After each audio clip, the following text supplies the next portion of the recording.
नमस्कार जय जगन्नाथ मु सुभद्रा आपण मानक स्वागत जनाऊँगी मो यूट्यूब चैनल रे। आम अंगनवाड़ी केन्द्र मानकरे प्रति वर्ष परी ए वर्ष मध्य पोषण माह कार्यक्रम अनुष्ठित हेबो।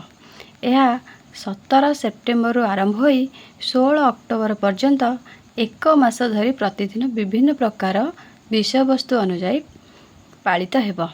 तो राष्ट्रीय पोषण माह कार्यक्रम 17 सेप्टेम्बर 16 अक्टोबर पर्यंत हम जो जो विषय वस्तु रही चलतु आम आलोचना करवा।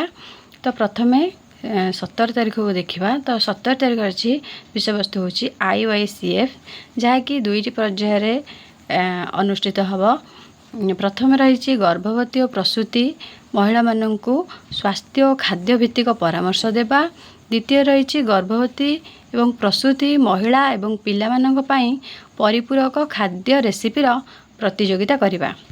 18 तारीख रही ओबेसिटी अंगनवाड़ी रे पिला किशोर किशोरी और वयस्क मानक पई ग्रोथ मॉनिटरिंग कैंप करवा। तृतीय रही खाद्य रे चीनी और तेलर परिमाण कमाइबा पई सचेतन करवा। 19 तारीख रही मेन स्ट्रीमिंग पितांक नेतृत्व रे परिपूरक खाद्य रेसिपी प्रतियोगिता करवा। द्वितीय रही पुष्टि साधन उपरे पितांक नेतृत्व रे गोष्ठी संकल्प करवा।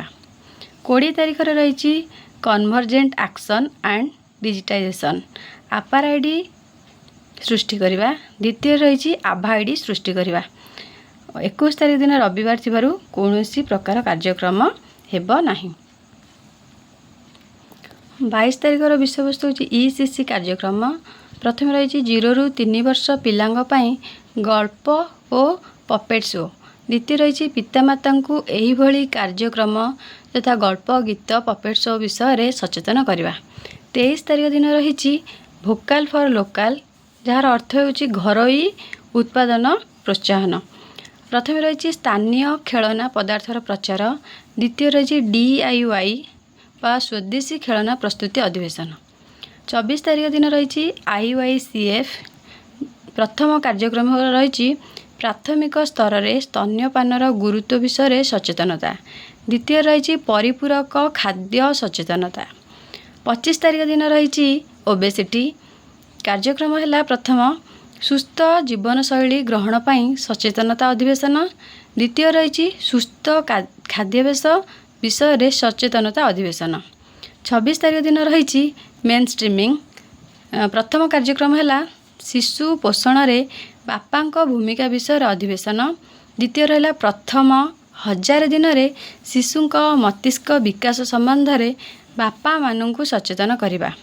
27 तारीख दिन रही कन्वर्जेंट एक्शन एंड डिजिटाइजेशन प्रथम कार्यक्रम रहा आभा आईडी रेकर्ड लिंक करवा। द्वितीय रही माँ माने निज शिशु चर्चार अनुभव विषय तथ्य विनिमय करेंगे। 28 तारीख दिन रविवार थिबारु कौनसी प्रकार कार्यक्रम हेबो नाही। 29 तारीख दिन विषय वस्तु हूँ ECC कार्यक्रम। प्रथम कार्य हूँ अभिभावक और शिक्षक सभा। द्वितीय रही 0 ରୁ 3 वर्ष पिलांक पई गल्प और पपेट शो।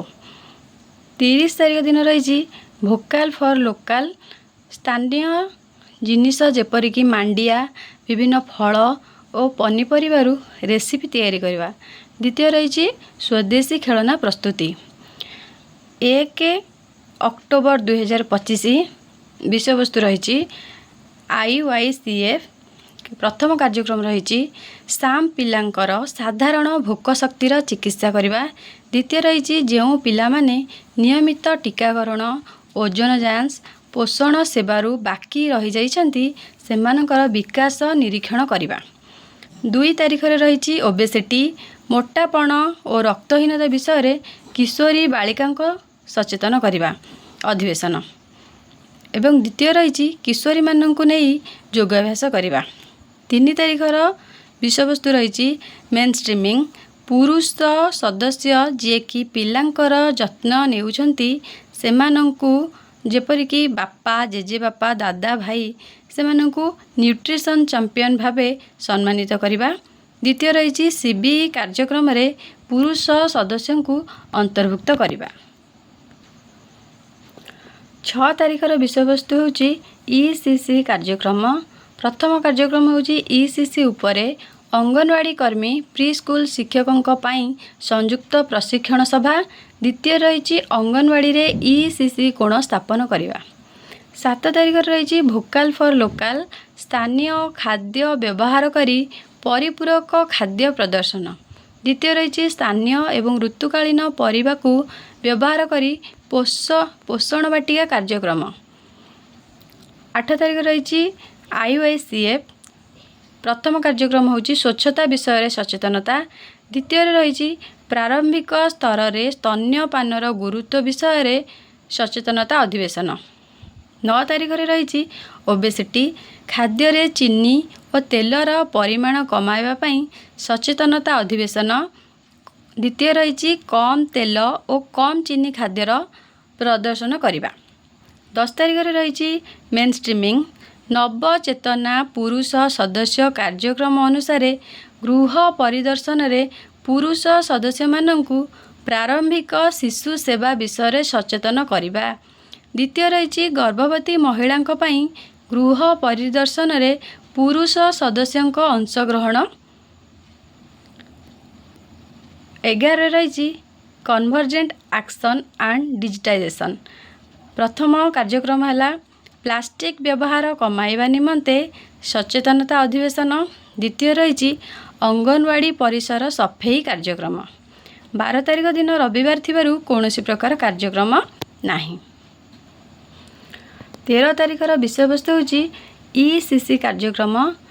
कार्य प्रथम कार्य है प्री स्कूल बा प्राथमिक विद्यालय और अंगनवाड़ी केन्द्र मानकरे संयुक्त क्रीड़ा दिवस। द्वितीय रही समुदायक सहयोग रे विद्यालय प्रस्तुति अभियान।